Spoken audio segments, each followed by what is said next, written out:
Get out, Buster. Come on, kid, move!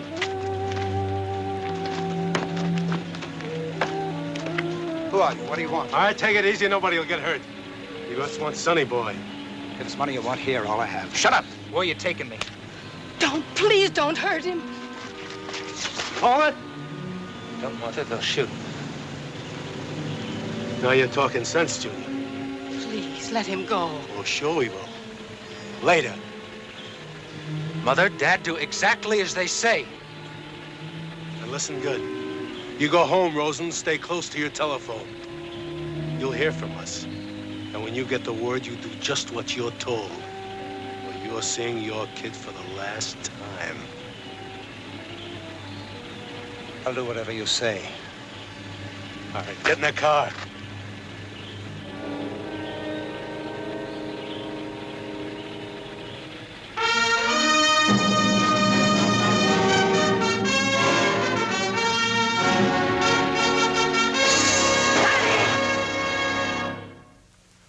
During those lawless years of the terrible 20s, the years of the gangster and the gunman, we cops had one headache that had nothing to do with hoodlums.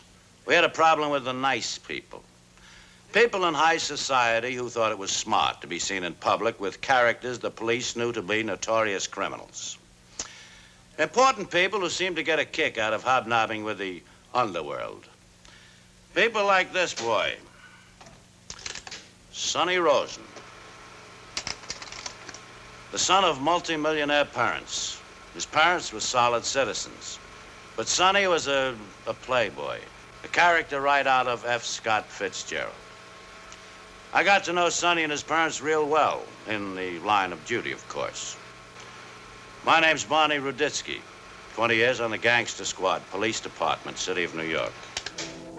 The call from Maya Rosen came through at 3:30 in the afternoon of November 19th, 1930. We learned that the Rosens had been driving into town from their Westchester house when the kidnapping took place. My partner, Max Fields, and I entered the Rosen home secretly. We arranged with the phone company to rig us a special line that would permit us to trace any call to the Rosen number. Maybe you made a mistake calling the police. Now, Sarah, believe me, I did right. Mr. Ruditsky. You did exactly right, Mr. Rosen. But if they find out about it, they might hurt Sonny, do something terrible to him. Don't worry, Mrs. Rosen. We were very careful. No one saw us come in here. How's it, Ken, all right? It works. Good. I'm sorry. I just can't think about anything but Sonny. That's all I'm thinking of, Mrs. Rosen, Sonny, and you. You understand, Sergeant, arresting those men is of no importance to me. I'll do anything to get Sonny back. Pay anything. Well, the police won't interfere. If you want to pay ransom, we'll even help you to pay it. Oh, thank you. You hear that, Mama?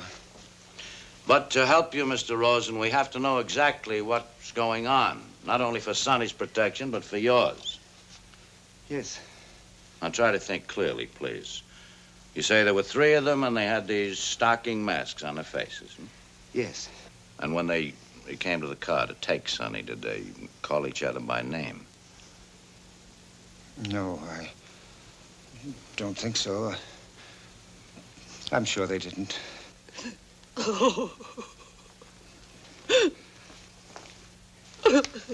Mama, please, why don't you go upstairs and try to get a little rest? Rest. What about their appearance, Mr. Rosen? Were they big or little? Please. My wife, I can't. No more now. Sorry, Mr. Rosen, but we have to ask some questions. I know. May I call the doctor for my wife? Of course. Excuse me. Yes. We're all set on this end, Sergeant. Good. The call may come through any minute now. We've got to make a trace on the first try. The minute you flash the signal, you'll get action. Right. Try to stall. Give us all the time you can. That's for sure. Well, I think we're all set to try and trace the call if and when it comes, Mr. Rosen. If it comes. Well, that's something you're going to have to face too, Mrs. Rosen. It may never come. Oh, God.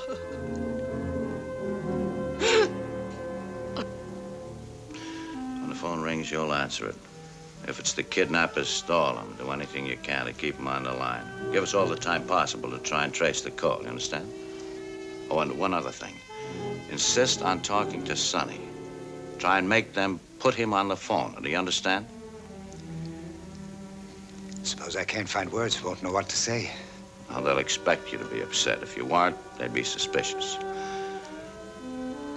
Why don't you try and see if you can't get Mrs. Rosen to get a little rest? And it may be a long wait. Thank you for your kindness. I know I can't help you. I only wish I could. You're doing just fine, Mrs. Rosen.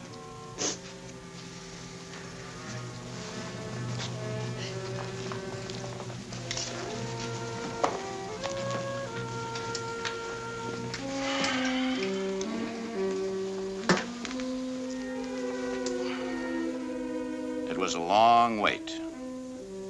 The call came through at 5 in the morning.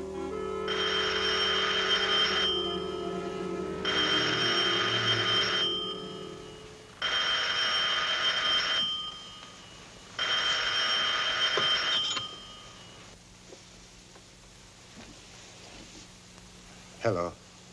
Rosen? Yes. What's the matter? You're up late. Couldn't sleep? Okay, the call just came through. Get on it. I don't hear you so good. Well, you better get it right the first time if you want to see that kid of yours again.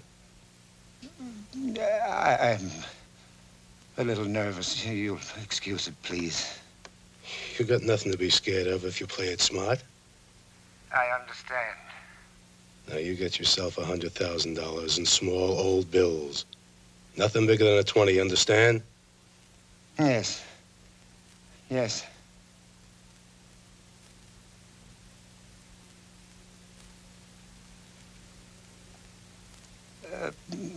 It will take some time.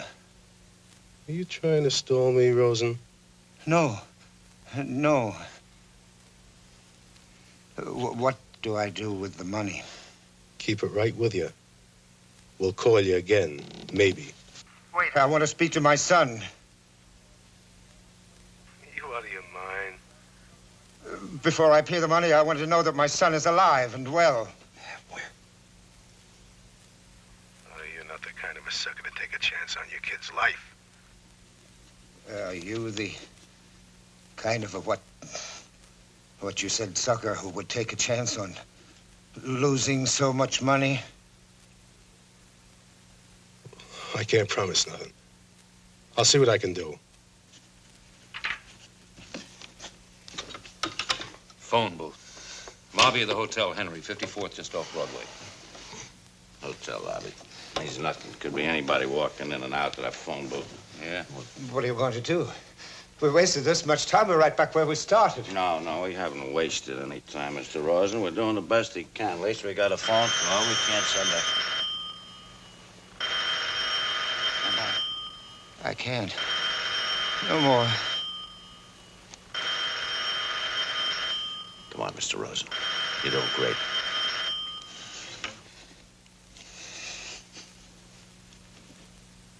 Hello. Dad? Oh, yes, Sonny.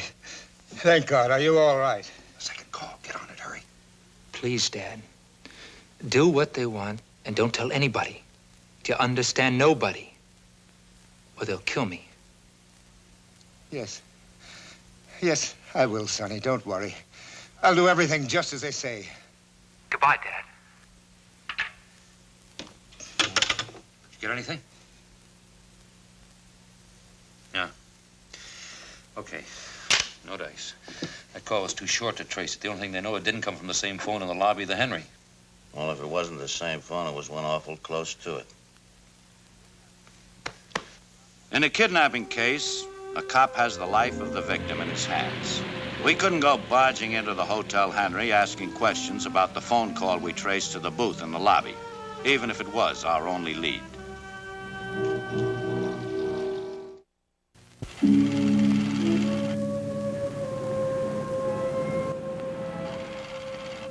From inside the truck, a photographic record was made of every person who passed in or out of that hotel. And in a hotel room across the street, we set up a stakeout, commanding the front windows of the Hotel Henry.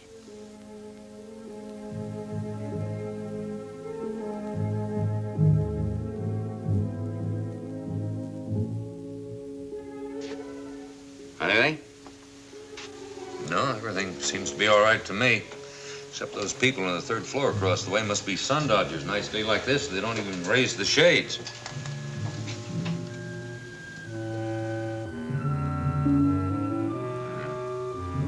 Yeah, they must be show people. They sleep all day. Lucky them. 24 hours passed with no further word from the kidnappers.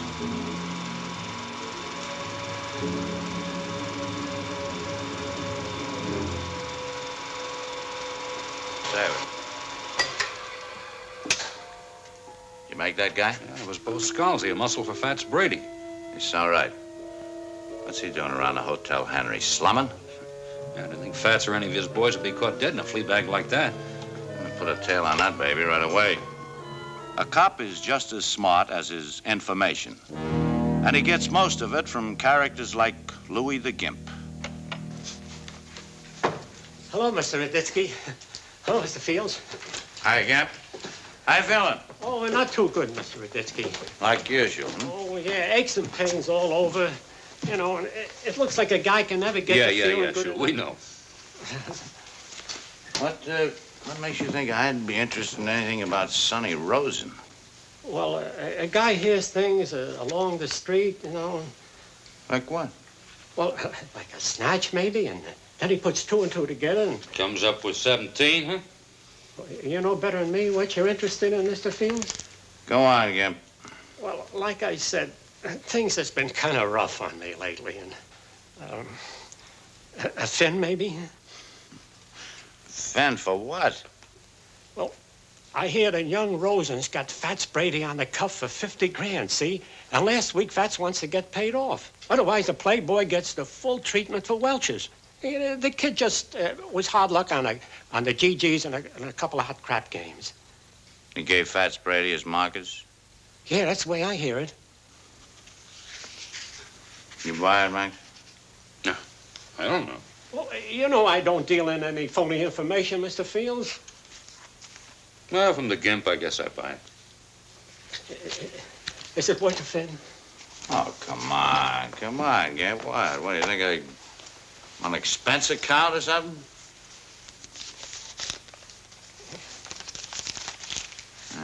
Oh, thank you, Mr. Ruditsky. Yeah. Thanks.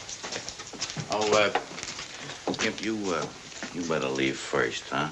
You know, it might ruin your reputation if anybody saw you with a couple of cups. Yeah, anytime, Mr. Ruditsky, anytime.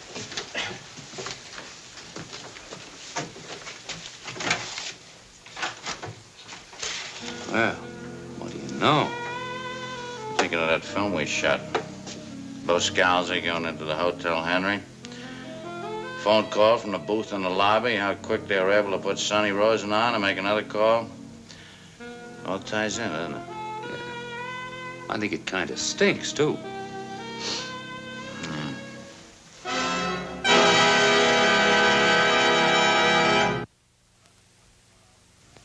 Another 24 hours passed with no word from the kidnappers for the delivery of the ransom. Rosen had the $100,000 ready. Mrs. Rosen had collapsed from the strain. Why don't you take it?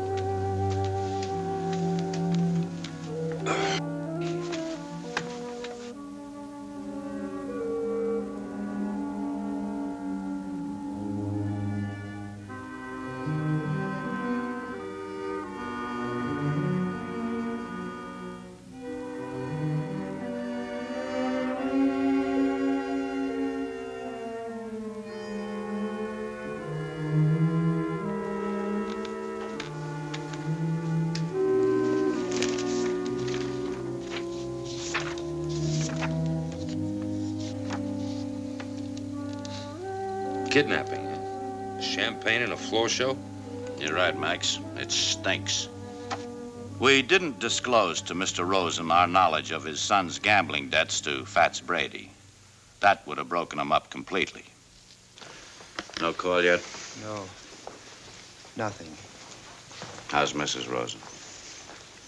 Bad. Her heart.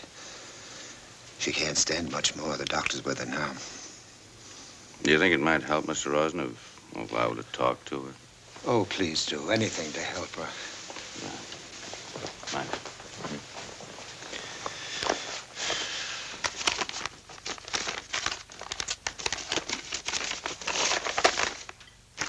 Mr. Ruditsky is here.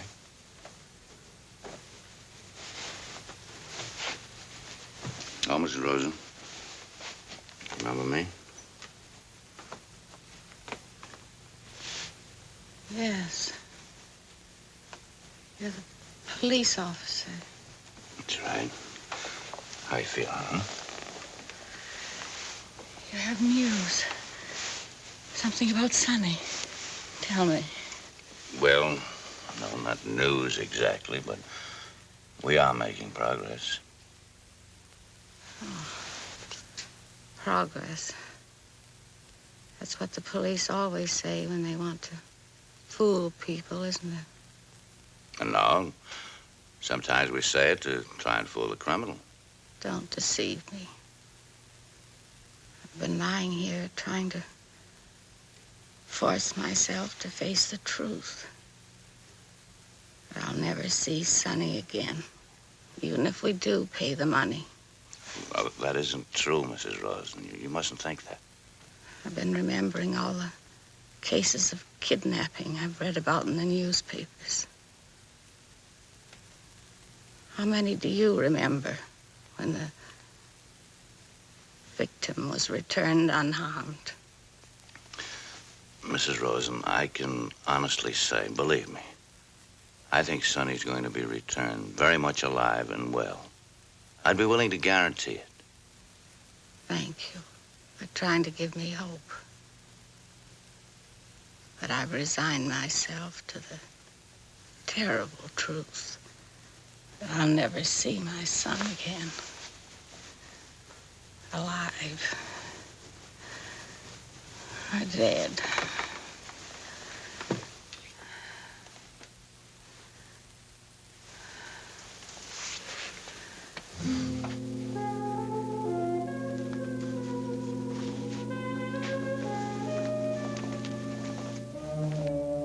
The call from the kidnappers, with instructions for the delivery of the ransom money, came through at 4:30 p.m.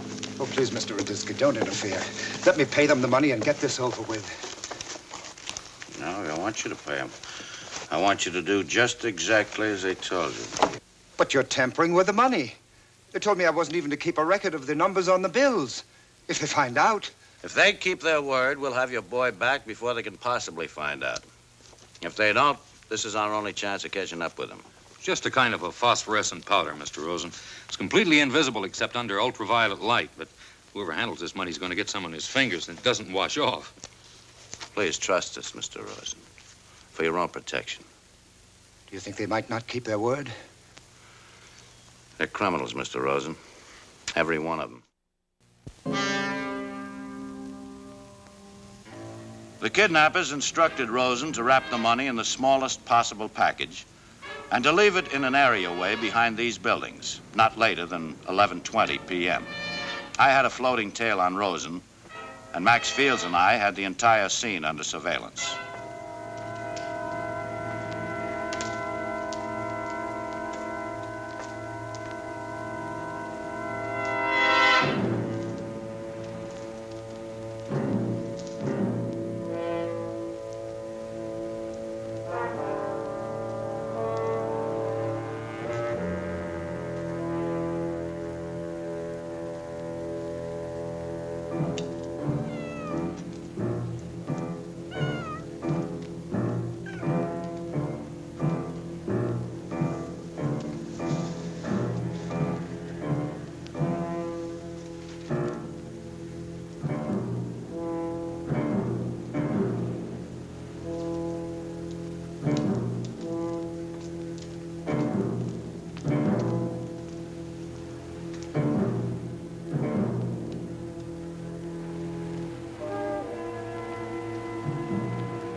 Max and I, sure in our minds as to where he would take the money, returned to our stakeout.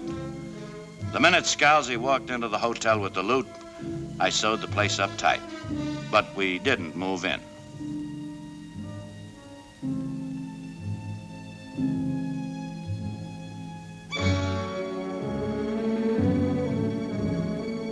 There's that boy. Fats Brady. He was a cinch to come to the party. Let's go.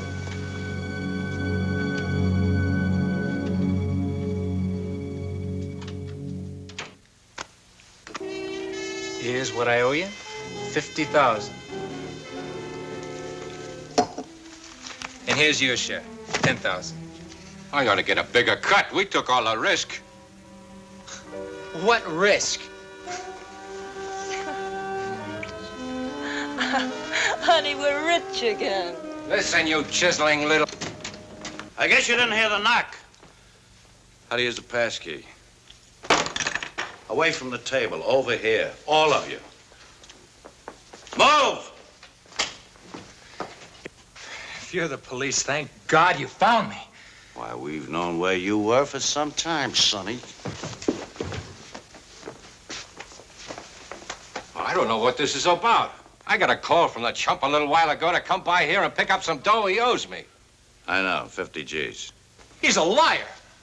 Give me an out, Ruditsky, and I'll level with you. The punk can't go to his old man for that kind of money, so he rigs this whole deal to get it. 100,000? What he does with the extra 50 G's is his business. Oh, don't listen to him. He threatened to kill me if I didn't pay him.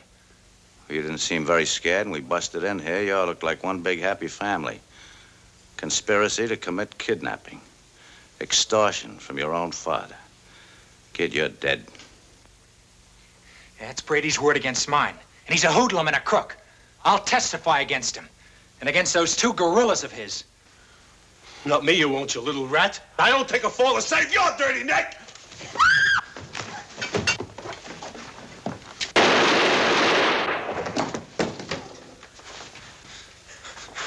Don't take it so big, kid.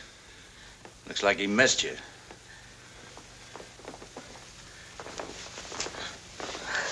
I want a lawyer. My father's not going to let me go to prison. Let's get out of here. I need a bath.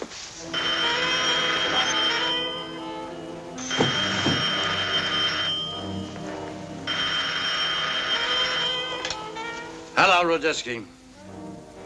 No, everything's under control. Oh, tell them to send over a wagon, huh? And an ambulance. We just got a sudden stiff. Yeah, what? Oh. I'm sorry to hear that. Right. Got some bad news for you, Sonny. Your mother just passed away. Her heart gave out. Well, don't look at me like that. As if I killed her. You killed her, all right. Just as sure as if you put a bullet in her heart. And if I can tie up her death with that blood money, Sonny, you're going to the chair. Come on.